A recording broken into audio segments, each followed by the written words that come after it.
பத்திரிகையாளர் செந்தில்வேல் எழுதிய அந்த நூல் வெளியீட்டு விழா திராவிடம் 2.0 உண்மையிலே ஒரு அருமையான கூட்டமாக அது நடந்து முடிந்தது. உதயநிதி அவர்கள் மிக சிறப்பாக டெலிவரி பண்ணார்.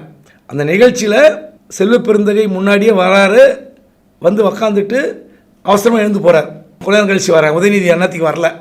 ஒரு தமிழ்நாடு காங்கிரஸ் கட்சியினுடைய தலைவர் வந்து அமர்ந்து விட்டு திடீரென்று வெளியே போய்விட்டார்.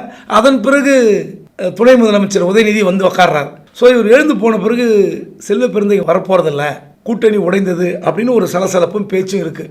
உதயநிதி பேசும்போது அதுக்குள்ளேயே வந்துட்டார். வந்து செல்வ பெருந்தகை உக்காந்துட்டார். அதை உதயநிதி அழகாக டெலிவரி பண்ணார். மீடியாலாம் தலைப்பு செட் பண்ணிட்டாங்க. உதயநிதி அப்செட், செல்வ பெருந்தகை ஆப்சண்ட், இப்படி தலைப்பெல்லாம் போட்டு ரெடியாக இருந்தாங்க. அது வந்து நடக்காமல் போயிடுச்சு. அவர் வந்து உக்காந்துட்டார். என்னென்னா அதன் பிறகு பேசிய செல்வ பெருந்தகை செய்தி தான் முக்கியமான செய்தி. இன்னும் சில மணித்துளிகளில் ஒரு செய்தி வரப்போகிறது. இந்தியா கூட்டணி உடையவே உடையாது தமிழ்நாடுன்னு சொல்லிட்டு போயிட்டார். ஸோ இந்தியா கூட்டணி உடையாது அப்படின்னு சொல்கிறார். அப்போ என்ன அர்த்தம்? விஜய் பக்கம் காங்கிரஸ் போயிடும் அப்படின்ற நேரத்தில் செல்வ பெருந்தகை போட்ட குண்டு இருக்குல்ல, சாதாரண குண்டு இல்லை,